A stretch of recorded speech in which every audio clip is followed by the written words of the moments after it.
Oh, yes, it is. All right. Baruch atah Adonai Eloheinu melech haolam, shehakol nהיה b'dvarei. Amen. Amen. Amen. Whoever can put on their cameras, you're invited to do so. And whoever can't put on their camera, you're invited not to put them on. L'chaim, a good vach, everybody, a good week, a wonderful week as we get ready for Purim. And there are many messages about Purim. We were just speaking beforehand. Ahova and the messages she just learned from the Rebbe Sicha. And the truth is, every line of the Megillah, there's something awesome that you can take out from it. Tonight we're going to learn the very last line of the Megillah. And what's the lesson that we take out from it? What do we learn from it? So, a big burly man came to the rabbi's home and says, the rabbi wasn't home, so he spoke to the Rebbitzin. I'm collecting money for a real poor family. The husband passed away. It's a different story, Andrew, sorry. The husband passed away. The woman has 9 children, and she is in great need. She can't pay her rent, and she's going to get kicked out if she doesn't pay her rent. And I'm here to help her out. She needs help. Do you think the rabbi, or if you can get the rabbi to make a collection for her in the synagogue, that would be amazing. So the Rebbe says, I understand. You have the great need, but who are you? I'm the landlord.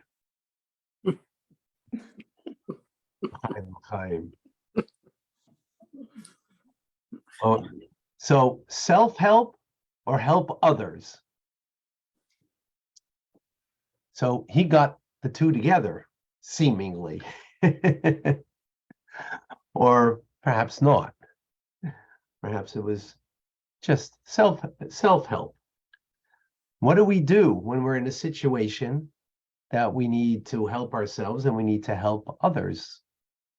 So it's clear when you're on an airline, as I just this past week came flying back, and I was in the extra leg room of the exit, and asking, are you ready for that dubious task? Says, I haven't failed yet. At it.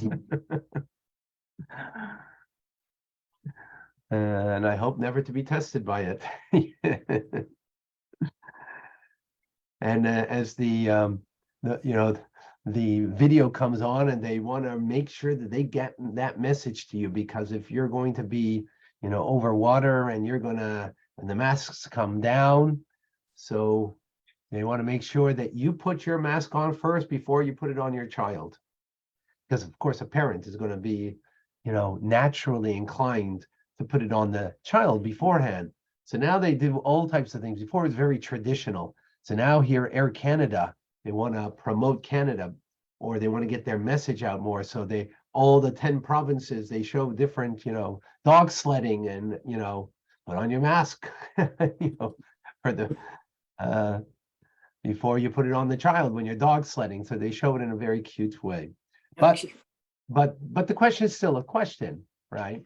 So we understand that sometimes if you don't help yourself, you can't help others. What's the key? Is the key our self-fulfillment? Is the key in the fulfillment of helping others? Where is it? Where do we find that? And of course, ultimately, in everything in life, there's a kind of balance.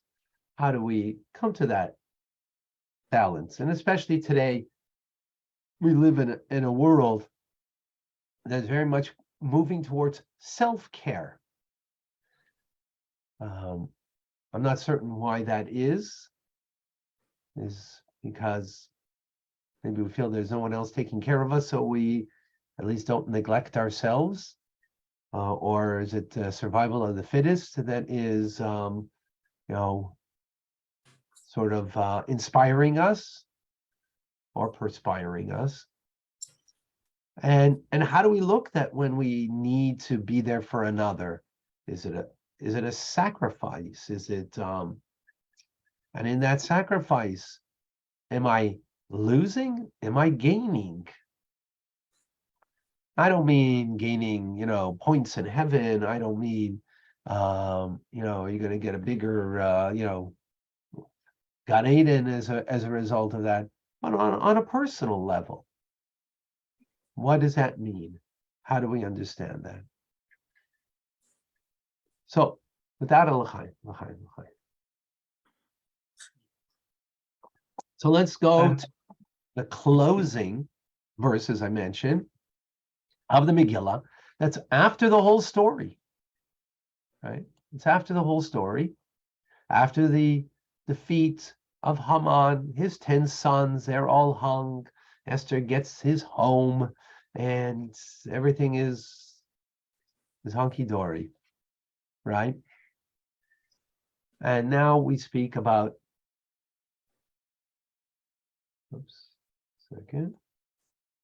speak about Mordecai at the end of this story, and tell me if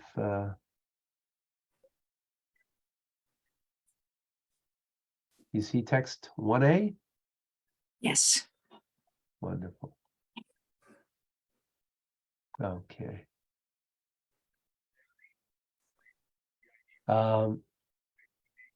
Oops. I don't see how to make it bigger.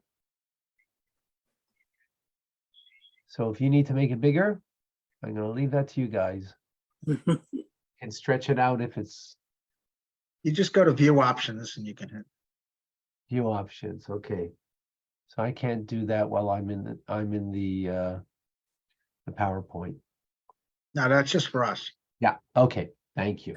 All right. So the closing verse says, "For Mordecai the Jew was viceroy to King Achashverosh, and a great among the Jews, and accepted by most of his brethren, seeking the good of his people, and speaking peace to all their seed." So Rashi, who we study every morning, Chumash and Rashi, we're going to study him now. He cites the Talmud about the precise language. Because what does it say? Most of his brethren. What does that mean? How do we understand that? So Rashi tells us, accepted by most of his brethren, but not all of his brethren. For part of the Sanhedrin, which is the Jewish high court that he was a part of, disassociated from him when he became close to the government and neglected his studies. Interesting. So Mordecai was only liked by most of, and here we're talking about the Sanhedrin, right? His colleagues, in other words, he was part of the Sanhedrin, the group of 71 great Torah scholars, right? But some of the colleagues of the Sanhedrin are unhappy with his preoccupation in this new role as a public servant. So, what does this mean then? That most of them were okay, as the Bnei Shakai explains. From the fact that it states that only a minority disassociated, we can infer that the majority didn't agree and sided with Mordecai. All right, fine. But why is Megillah telling us this? Right? And furthermore, the question is, what are we supposed to think about this? I mean, since the Megillah is telling us this, there's a message here. Was Mordecai's move away from pure devotion of engagement of the Sanhedrin, the Jewish high court and Torah study, and devoted to the law, was that a good thing, as according to the majority of opinion would seem to suggest? Or the fact that we're even told this, that maybe it's not exactly 100%. Maybe there's something negative here, as a minority opinion. How are we supposed to understand this? And furthermore, we need to understand if this, as the Megillah is telling us, it's a minority opinion, how do they maintain their dissent after the majority are in approval?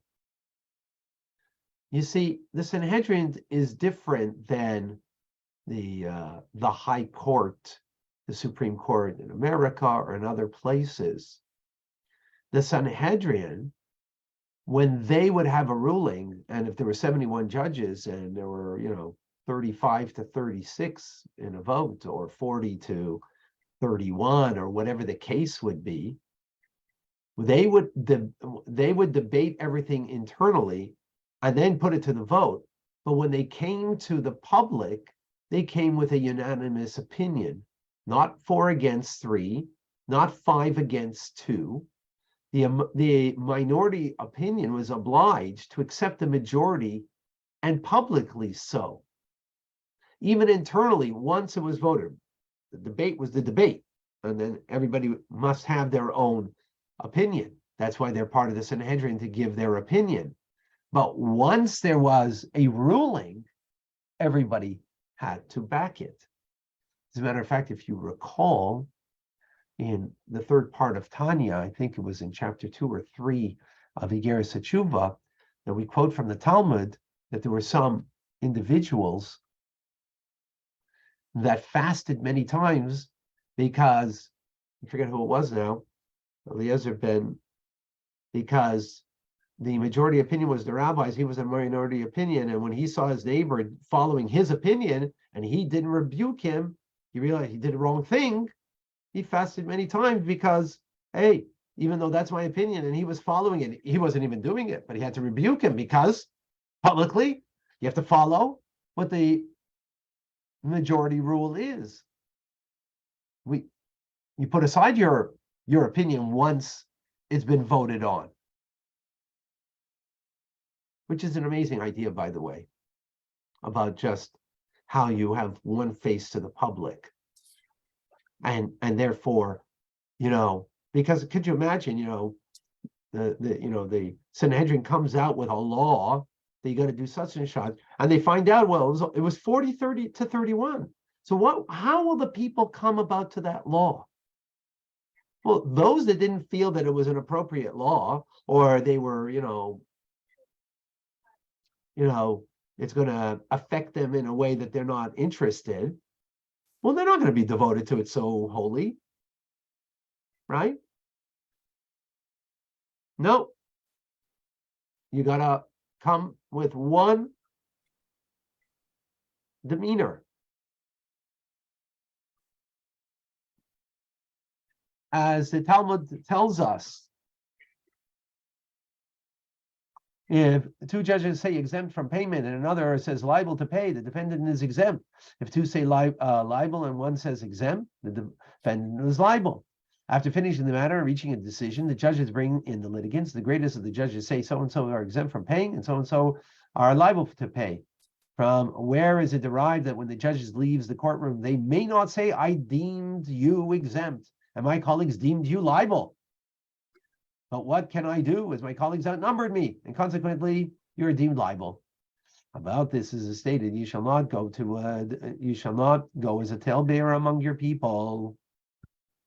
And it says, one who goes about as a talebearer reveals secrets, but one who is of a faithful spirit conceals the matter. So this is not just a technical question here about Mordechai and his colleagues in the Sanhedrin, right, back in the day. Right. So, first of all, I'm sorry. So first of all, this then becomes a question to the minority opinion. What's going on over here? If the majority are with Mordechai, what do we know about this minority opinion that are not with him? Well, we know that you need to have one face, one judgment, that everybody needs to get behind, even if you were not part of that. But this question is actually for any one of us. Anytime that we are faced with a tension of sacrificing time to dedicate for personal growth to help someone else, should we spend time developing ourselves be it spiritually, ethically, intellectually, or otherwise, or give someone else help. Because this is what the debate was amongst the colleagues of the Sanhedrin. Is Mordechai right in what he's doing, being involved in the government? Majority says yes. Minority says no. How the minority can now even say that publicly, or that it should be in any notion, is one question. But the question then is for us also, how do we understand this about personal growth versus helping the public? Which it seems that's what the question is over here about Mordechai. His personal growth about devoting himself to Torah study versus helping others. Okay. So to make things even more interesting, Jewish law itself seems to be somewhat conflicting in this question. On the one hand, the law suggests that anybody who engages in public service is afforded dispensation that even dedicated scholars don't have. As we see in Rambam, Mishnah Torah, in the laws of the Shema. If one is engaged in the study of Torah, and the time comes to read the Shema, they should interrupt studying and read the Shema and recite the blessing before and after it. If one is engaged in public duties, they should not pause, rather complete them, and then read the Shema if there is still time to do so. As the Lechem Mishnah points out, in the next reading, it emerges that public need is greater than even the exclusive Torah study. For when it comes to reciting the Shema, one who is exclusively dedicated to Torah study must interrupt their studies, whereas one engaged in community services should not, because the community service is more important.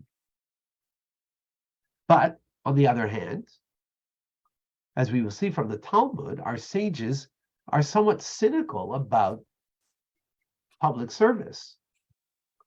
As the Talmud tells us in Sanhedrin, what is the meaning of the verse, imprison them, kaloim?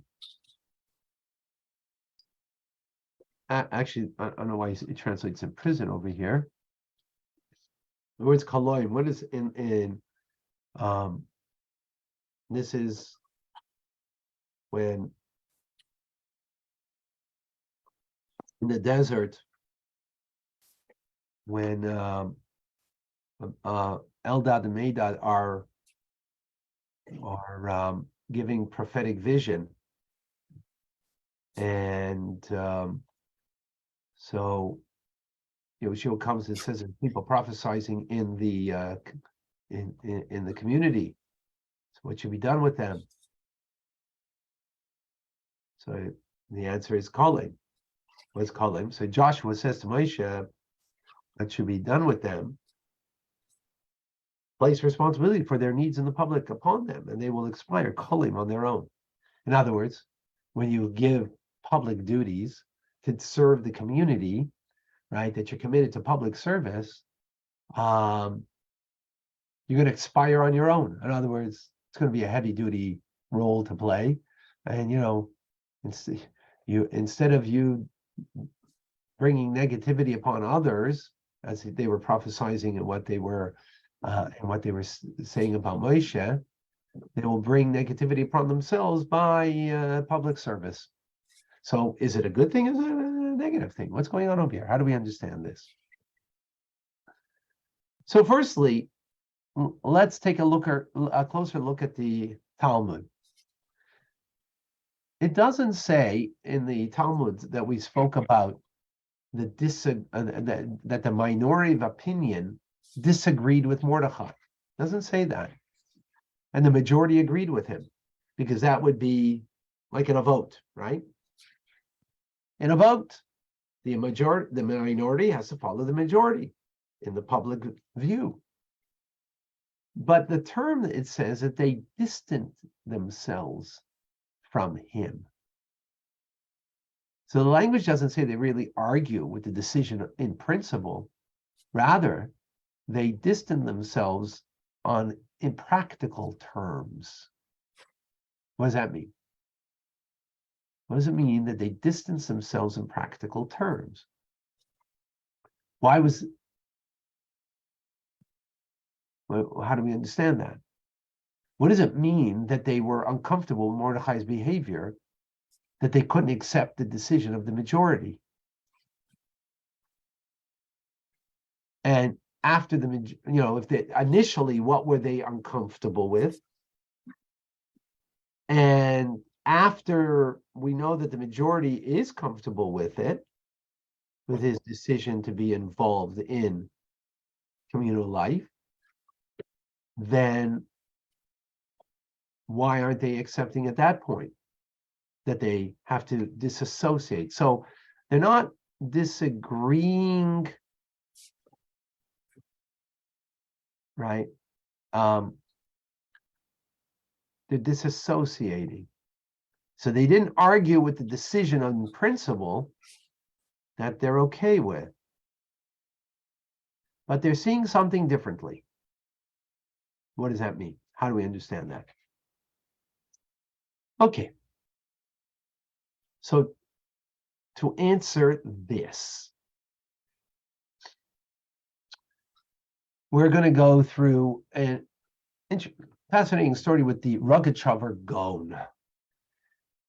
His name is Rabbi Yosef Rosen. He passed away, I think it was in 1936.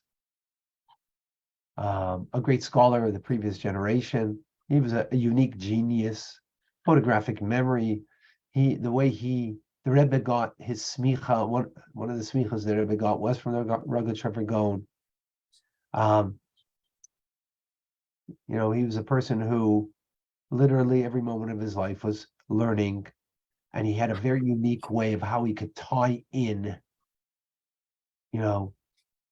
many different sources in the Talmud to bring a clarity, or actually you would just say, see here, here, and here, it's the same idea. And it'll be sometimes a very difficulty. It's the same idea as the principle that he's bringing, and he approaches places, and then, try to figure that out.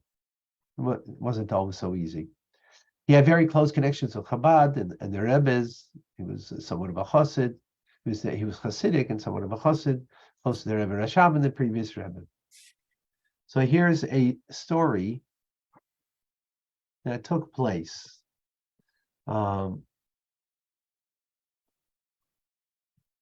probably like 1928, 29, something like that. After the previous Rebbe was forced to leave Russia, which was in 1927, and he arrived in Riga, Latvia. He once attended a conference of rabbis, community leaders, and activists dedicated to the cause of Russian Jewry. Remember now, Russian Jewry is under the Soviet, the communists, and things were not pleasant. The Rogachover Gaon was one of the participants. One of the suggestions at the conference was to establish a committee who would periodically meet and discuss how to best serve Russian Jewry. The Rogachover was asked to be part of this committee. He demurred, stating that the decision to participate is hinged on an argument between the Babylonian and Jerusalem Talmud. Oh, that's how he spoke, It's a debate between the Jerusalem Talmud and the Babylonian Talmud. That's holy people. That's how they look at the world. They don't look at it, based on their convenience or their perspective. They're looking at what the Torah has to say. What's the Torah have to say for this? So, to which two passages was the Rogachover referring to? So, here's the Babylonian one. It says in Talmud Brachos, the Babylonian is the major one that we learn. It came after the Jerusalem Talmud. We learned that a few weeks ago in the JLI course, right? So the sages taught that the early generations of pious men would wait 1 hour, pray 1 hour, then wait 1 hour. In other words, each prayer they spent 3 hours. This raises the question, since the early pious men would spend 9 hours per day engaged in prayer, how is there Torah preserved. Well, they don't have time to learn. And how was their work accomplished? Rather, because they were pious, they merited that the Torah is preserved and their work is blessed. That's the Babylonian Talmud. A similar passage is in the Yerushalmi, as it's called. Yerushalmi from Jerusalem, right? Yerushalayim, or someone who is from Jerusalem is called the Yerushalmi. So the Talmud is called the Yerushalmi Talmud. But there's a subtle difference, and please see if you could pick up on it. So the Jerusalem Talmud, the Yerushalmi Talmud, in Brachas also, and it says, Rabbi Yitzchak ben Rabbi Elazar said, because they were pious, their study was blessed and their work was blessed. Who spots the difference? This is the Jerusalem. Their Torah is preserved and their work is blessed. Here, their study is blessed and their work is blessed. Subtle difference is the Bavli, the Babylonian Talmud, it says the Torah is preserved. The Jerusalem or Yerushalmi Talmud goes a step further. It doesn't say it's merely preserved, it's blessed. What's the difference? The difference is in the Babylonian Talmud, you are only when you are engaged in holy activity, and this is what the metaphor, even though it's speaking about prayer, but it means devotion above and beyond. And this is where it's taken to be I don't know, metaphorically is the right word, or be taken as a of devotion above and beyond. So that devotion above and beyond, that will then, you will neglect your Torah study. So according to the Babylonians, you preserve, you won't lose, you won't gain because of your greater exertion in holy matters, but you're not going to lose either. According to the Jerusalem Talmud, the Yerushalmi Talmud, no, you're actually blessed. You don't maintain the status quo. It enables you because of the great devotion that you have. And here, the devotion is in our terms, is to that which is beyond us, meaning to the public. You're going to have growth in your Torah study. And so the Rogatchover Gaon concluded. In text number 8, he said, the Rogatchover concluded and said, my participation in this committee will require me to take some time off from my usual Torah study. So according to the Jerusalem Talmud, it won't lead to diminishing the sum total of my Torah knowledge. Well, no, it'll actually add. I don't know why he says it won't diminish. Well, it'll add, may not add as much if he was just devoted. But halacha follows the Babylonian Talmud, right? We follow the Babylonian Talmud, not the Jerusalem Talmud. It came afterwards, right? It is, as we'll see, the difference between the two shortly, which states that the Torah is preserved merely. Accordingly, I will be losing out on the added Torah study I would have gained while studying during the time now sacrificed to this committee. I cannot give this up. So what he's saying is like this. You want me to participate in communal affairs. So according to the Yerushalmi Talmud, that's not a problem, because I'll still receive the blessing of what I'm lacking in my Torah study. Right? However, according to the Babylonian Talmud, which is the Talmud that if there's a debate between the two, we follow the Babylonian Talmud. Again, it comes later. It's more authoritative in the, as we'll see shortly, more reason why. I merely preserve, which preserve means I only preserve what I have, but then I'm losing. So then the added time of study that I'd be losing out for being there for the public, for the holier stuff, like prayer is representing that holier public service, I am going to lose. That's the subtle difference between preservation and development. So between the Babylonian, the Israeli, right? Israel Talmud versus the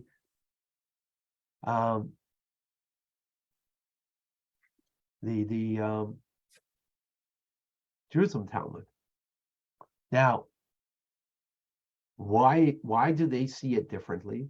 Why does the students of Babylon see it one way, and the students of Jerusalem see it differently? In other words, when you devote yourself in pious activity, pious meaning you're giving up something. And here we're talking about, the great, as we learn in Tanya, the greatest way to unite to Hashem, the greatest gift that we have is Torah. And as we know, because we study it, the great gift that it gives us in our lives, how it fills us, how it illuminates us, how it just brings us out of wherever we might be, right?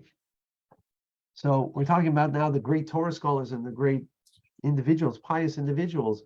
So there are those pious. Pious means you're giving up. That's the idea of piety.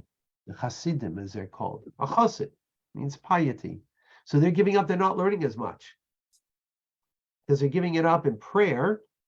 Here it's representing also giving up for community, also represented in that idea. So we have a difference in an attitude on what you should do about that. Jerusalem's students say, you're going to get still blessed if you're pious and therefore for the others. While the Babylonian Talmud says, you're going to preserve, you won't be blessed. You're not going to lose out. No, in other words, you're not going to lose what you have, rather. You're just not going to gain more. And that's why the Drugachover said, oh, well, we go according to the Babylonian Talmud, therefore I have to side with that. So now the Rebbe explains why the distinction between the two Talmuds. So he explains as follows. I hope this is clear. We're clear so far? Yeah? We're doing good? Anybody not clear, please speak up. Don't be bashful.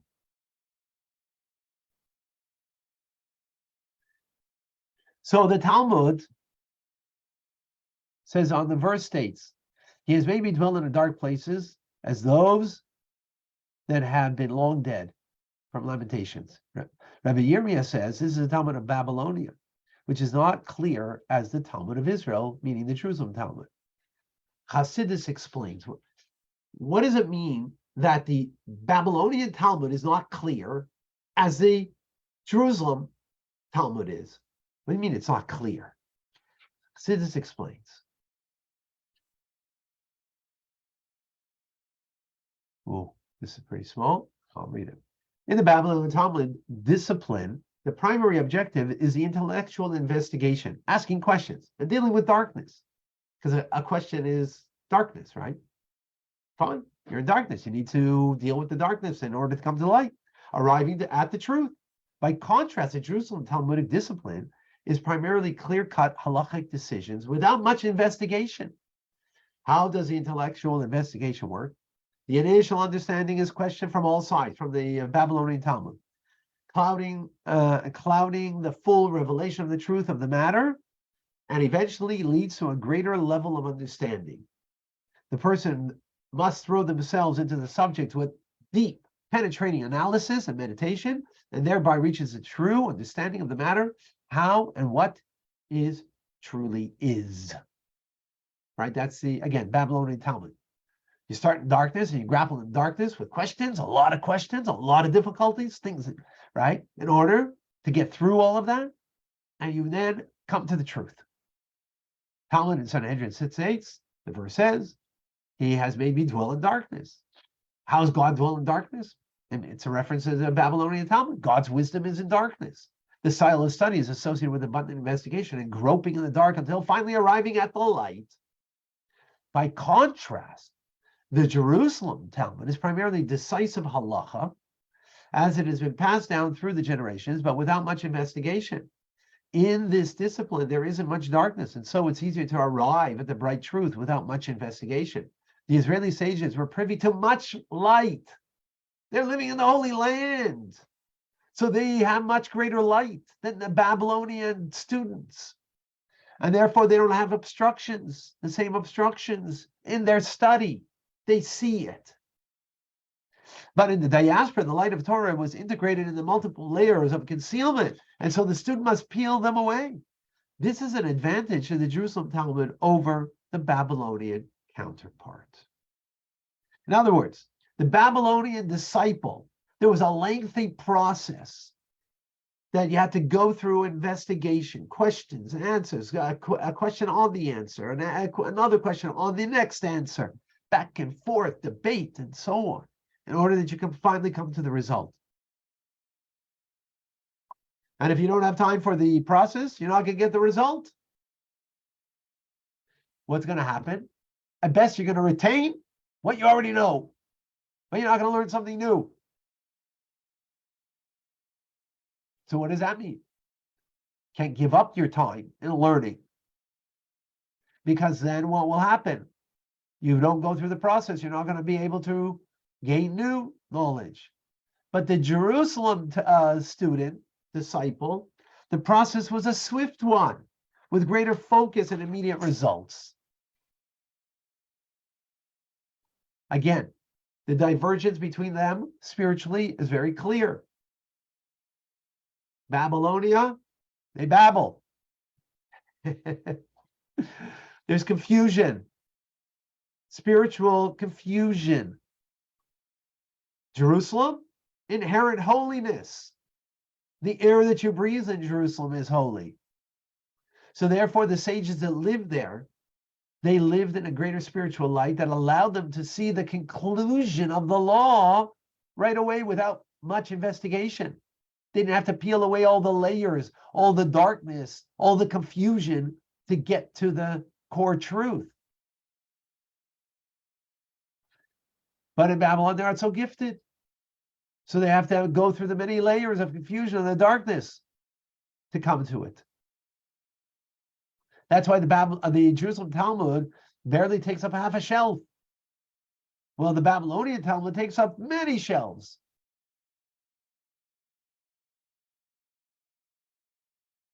So this is the difference that the Rugged Traveler is talking about. If you're facing time and the loss of time and to make up that time, so the Babylonian disciple is hard pressed because he's got a lengthy process to go through in order to gain knowledge. At least he won't lose what he knows, but he's not going to gain. By contrast, the universe of the Jerusalem Talmud and the Jerusalem student, with their added spiritual sensitivity, there was a short ride for them to get the desired result. So therefore, if there was time, they could sacrifice for a higher purpose. They could sacrifice it because they'll get there quickly.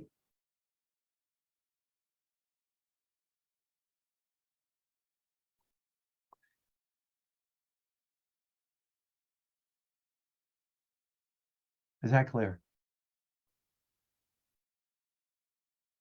Yeah? Any questions before I go further? Okay. L'chaim.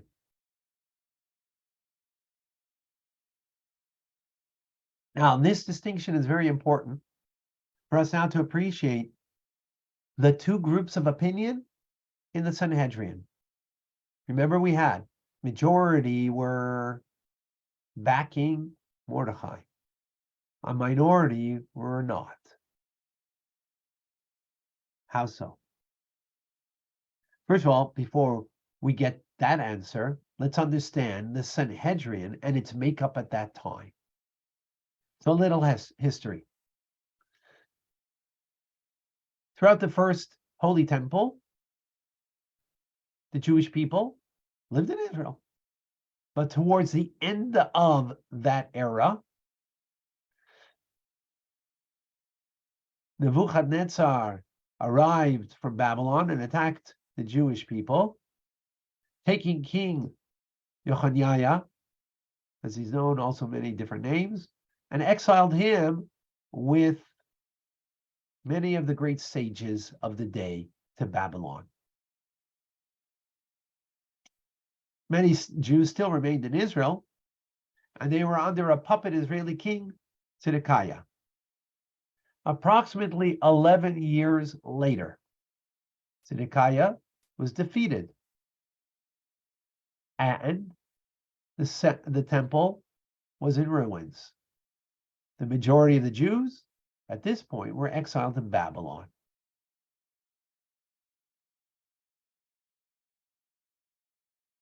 Now, the Jewish people did return to Jerusalem thereafter, 70 years later. It came in stages. Remember, majority of Jews are in Babylon at this point, right?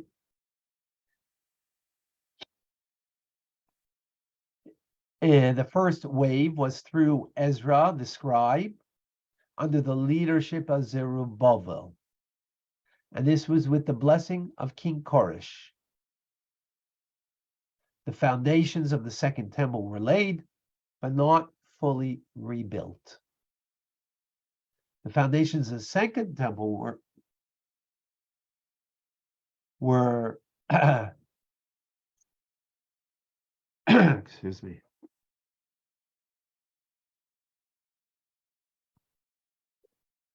So, I'm sorry. So the foundations were laid, but it wasn't built yet. 24 years later, a second wave of Jews came to Israel to rebuild the second temple under Darius the Great, who some opinions say that was the son of Queen Esther and Achashverosh. The story of Purim happened during this interim period of the 24 years. There were some, Ezra already went back to Israel, right? Majority of Jews are in Babylon, though. And in this 24-year period, the story of Purim happened. After the story of Purim, right, is when there was a great wave that went and started to build the second temple. Now, according to the Talmud, Mordechai was born in Israel. And he was one of the initial sages that was exiled before the destruction of the temple. It took stages. First, it was the king and the sages that were taken into exile. Mordechai was one of them. But he returned in the first wave. Before the story of Purim, he returned to Israel. In the interim, there was a transition of the Babylonian Empire. What was the transition? It became the Persian Empire. Right? And when Mordechai heard what was happening to the Jews in Persia, he left Israel and arrived in Persia to help his kinfolk. Okay? After the miracle of Purim, Mordechai returned back to Israel, rejoining his colleagues in the Sanhedrin. At the same time, having a position in Persia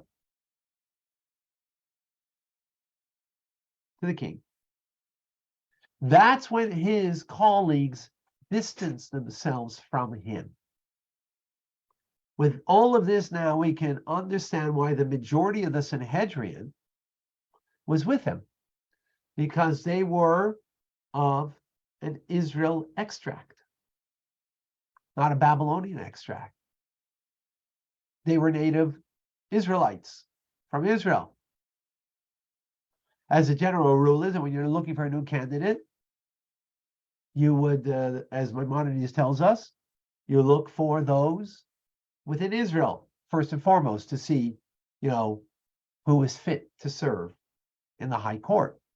It was a whole process. First, you would serve in your local town's court, and then if you were, very learned and came across, the great capability of somebody, so they move on from to the lower court outside the gates of Jerusalem, and finally to the Sanhedrin.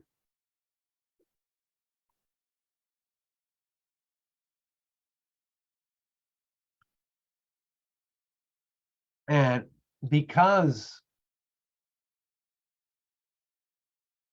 most Jews lived in Babylon, and it was only after the story of Purim, there was a greater migration that went back to Israel.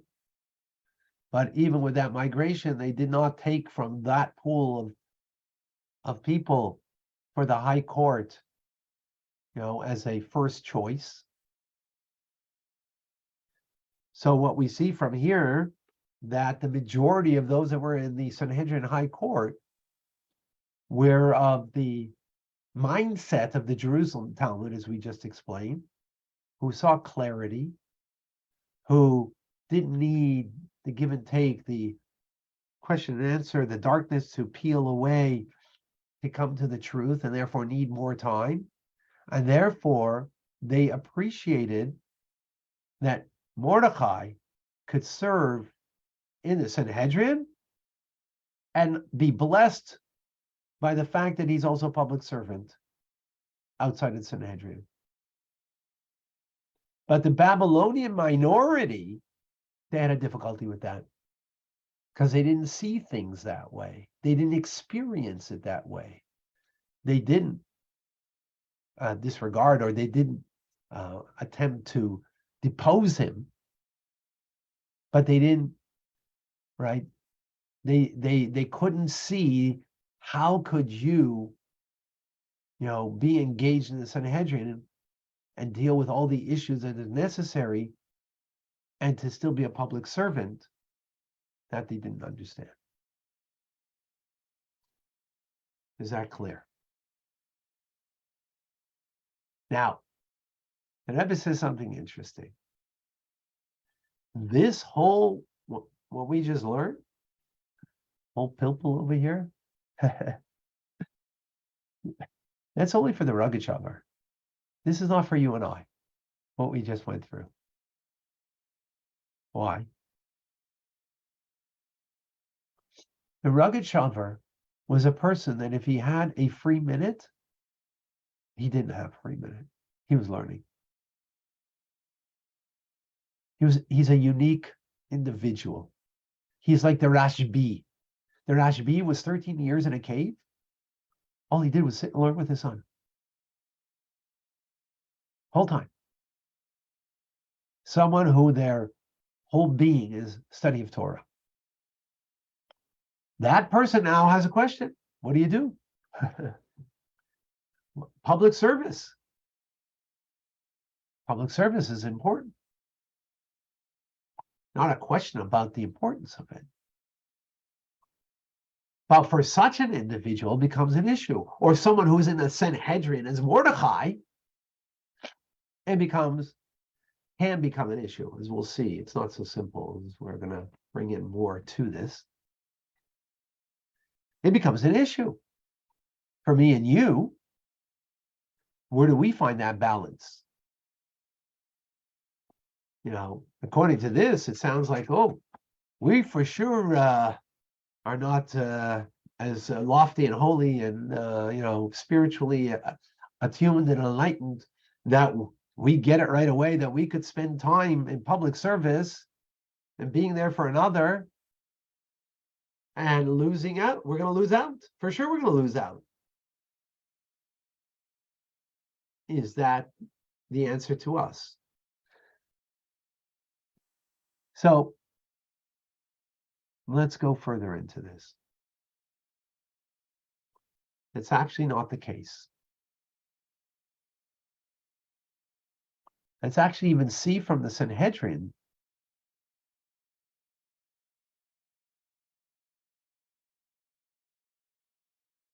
as Rambam explains to us the following. members of the Sanhedrin. Oh no, sorry, this is Medrash, not the Rambam. Appointed by Moshe, Joshua by Pinchas ben Elazar, were supposed to tie belts of iron around their waist, lift their cloaks above their knees, and visit every town in Israel. One day in Lachish, another in Bethel, another in Hebron, and another in Jerusalem, and really everywhere to teach the people Torah. Oh, that's interesting. So they're there in public service. They're teaching now. What's going on? Wouldn't this detract from their pure judicial functions? How would they adjudicate capital punishments if they're going around the land of Israel? So the Rambam says cases involving capital punishment adjudication only when the temple is standing is also necessary when the high court hold its sessions in the chamber in the hewn stone in the temple. So even though this would detract from their serving in the high court, they're obligated to go around and teach the people. This is part of their duty, part and parcel of their very role. So in other words, this is unique, different than the rugged shaver, who is unique because everybody in the Sanhedrin not necessarily was on the same level as the rugged shaver. So it turns out that this high court, who is totally devoted to the law, also have to be public servants of the law and make sure that they're bringing law to the people. So what it means serving the public doesn't override the law at all. Rather, it's baked into the law.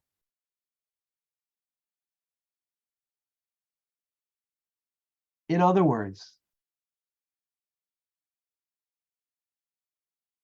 being there for another, or to be a servant and to for the public,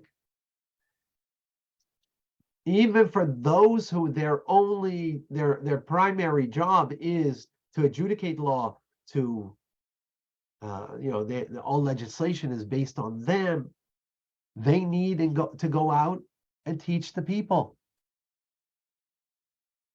That's part and parcel of their role, to be public servants, to bring it to the people. You could argue and say others could do that. No, that's part of who and what they are. They can't just be in an ivory tower and, being engaged in study of Torah, debating the law, adjudicating the law. No, you have to go, as I said, pick up your pants, gird yourself, and go out throughout the land. Which teaches us that when it's a question of personal growth or public need, what is a priority? What comes first? Are we to sacrifice for the public and their needs?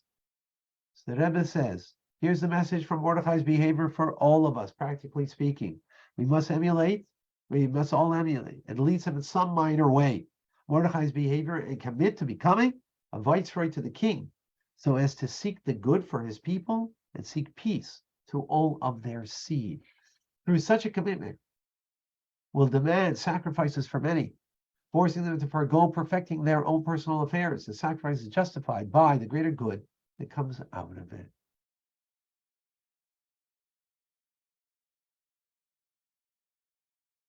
So this is the lesson that we learn. Yes, there's a debate between the Talmud, as the Rugged Shaver says, but that's for unique people.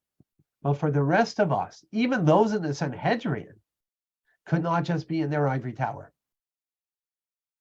They had to go out and be there for the people to teach them.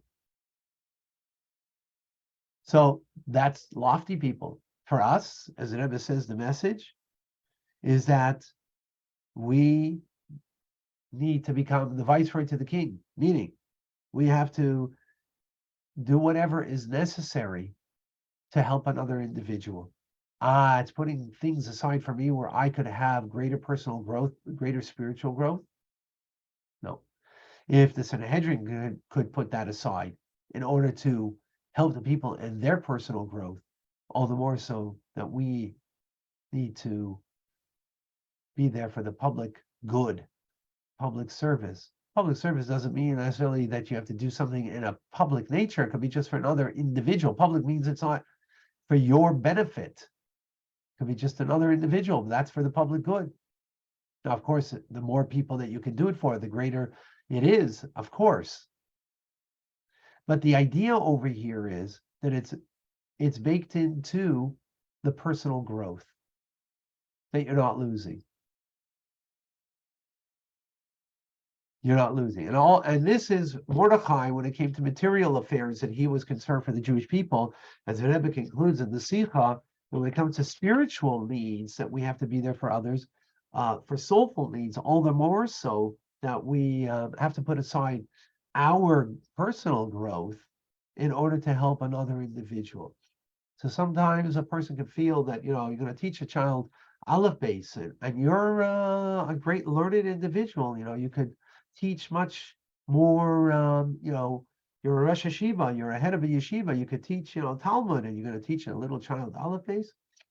Sometimes that would be the call of duty, if that's what you need to do. If there isn't someone to do that, and you need to do that, then you need to understand that that's part of your personal growth, not just, put aside your personal growth in the way you view it, and be there for another, and the blessings will come. So not to do it in a ball and chain manner. Because self-sacrifice could mean by sacrificing me for something greater than me, another, or self-sacrifice, in the words in Hebrew, is mesirat nefesh. Mesira means giving over your soul. So the ultimate in mesirat nefesh is giving over your soul, meaning giving up your life. That's the ultimate self-sacrifice. Mesirat nefesh means to give over your soul. What is the first what's the first indication of a human soul, or any soul, for that matter? Anybody?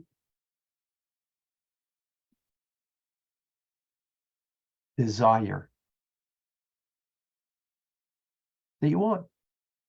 You want something, right? Child doesn't have intelligence, but they see the yellow pen, they want it because it's whatever, it attracts them. So they go and grab it. It's not an intellectually based thing. Not intelligent. Oh, I know, this is a highlighter. I could make nice coloring. A little 1-year-old doesn't know that, right? But they grab it. Why? Where's it come from? Not intelligence. It's not an emotional need. It's desire. It's a will. That's the first indication of nefesh, of a soul. You desire something. Yeah, simple, right? It's flashy, so the child desires it, right? Is that clear? So what does it mean, mesirat nefesh? You give over your will. Mesira means to give over. Give over your life is the ultimate expression, but you give over your will. What does it mean to give over your will? What does that mean?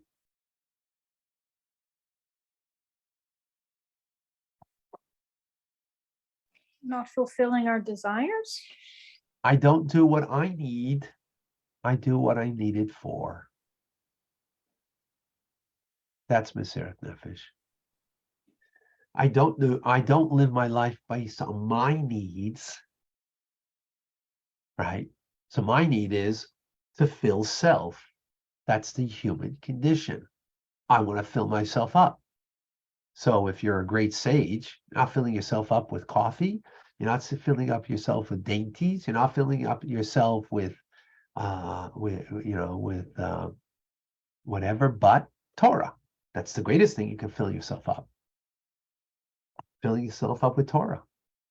That's what you need. And Mesirat Nefesh means that you're not doing what you need, but what God needs you for. Now, he needs us to study, no doubt, right? Because otherwise we're ignorant and we don't know how to serve. So we need to study. God needs us to do that, absolutely. But baked into that is he needs us to share the studies. He needs us to go there and be a public service to others, whether it's to share the studies, to share whatever mitzvah, to be there for another. That's what we are needed for. So this is unique in our generation more than ever before. Because in our generation, the Rebbe, the seventh generation, brought shlichus, right? Shlichus, emissaries of the Rebbe. Actually, we're learning about that, right? Agents, we were learning about that in Rambam. So we are emissaries of the Rebbe to bring the teachings of the Rebbe, to bring Chassidus, Torah, to every Jew, and for that matter, for every human being on the face of the earth, to bring them. How do we do that?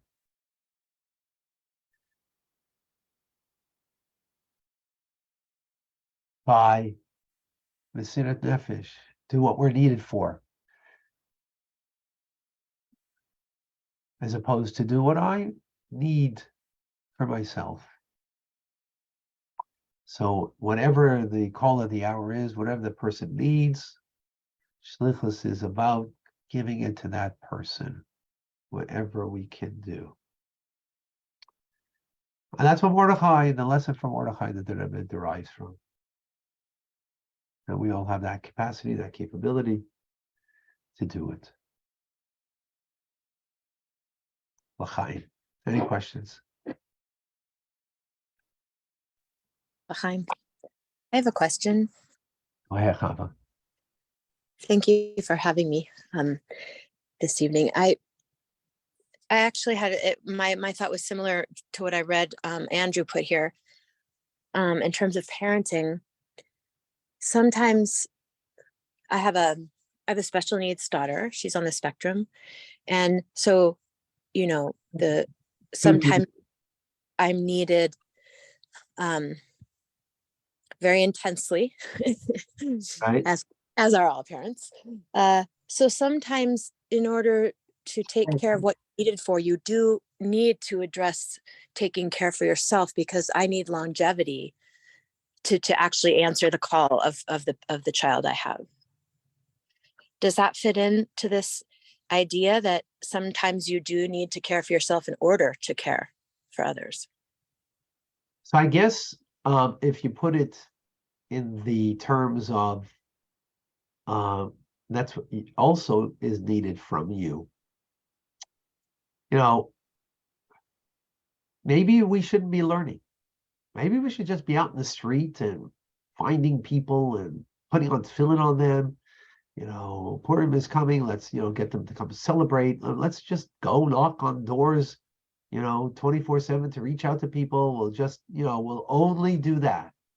We're not going to learn. We're not going to learn. We're going to close the books. That's it. Finished. We're not going to do that, right? Why not? Because we do need to fill ourselves up. Torah is the divine wisdom that fills. It's like food, right? We're getting nourished, spiritually nourished through our learning. So we need to have that spiritual nourishment and physical nourishment, right? In order that we can then be an inspiration to another. So our Gadol Talmud Shemevi Lidei Maisa, great is the Talmud that will bring you to the action, because so great is the learning that it's going to bring you to a whole different way to act. So great is whatever you need to do, and then what you're needed for your child, whatever you need in order that you could be a greater inspiration for your child, a greater loving mother for your child, whatever that is. Yeah, you got to do it. Absolutely. But it's not, it's part of the same thing. It's not like I got to take care of me, then no. Because then that's what I need, and then there was what I'm needed for. No, you are needed to learn Torah, to have spiritual nourishment. You are needed to eat properly so you have physical nourishment. You need emotional nourishment. You need psychological nourishment so you can then nourish another. But if it's only about the self-fulfillment, right? And or to categorize it as two separate things, see it as one. Does that make sense, Chava? Is that clear? Definitely. It's not like I'm saying, sorry, you're going to have to wait here. I need to go shopping and get new clothes. It's more. No, okay. No, I'm not. No, I'm that's off. That's off. That's what I'm saying. I'm talking about it. No, I'm talking about even in the things that you need to do. Look at it as part of what you're needed for, rather than what I need. Exactly.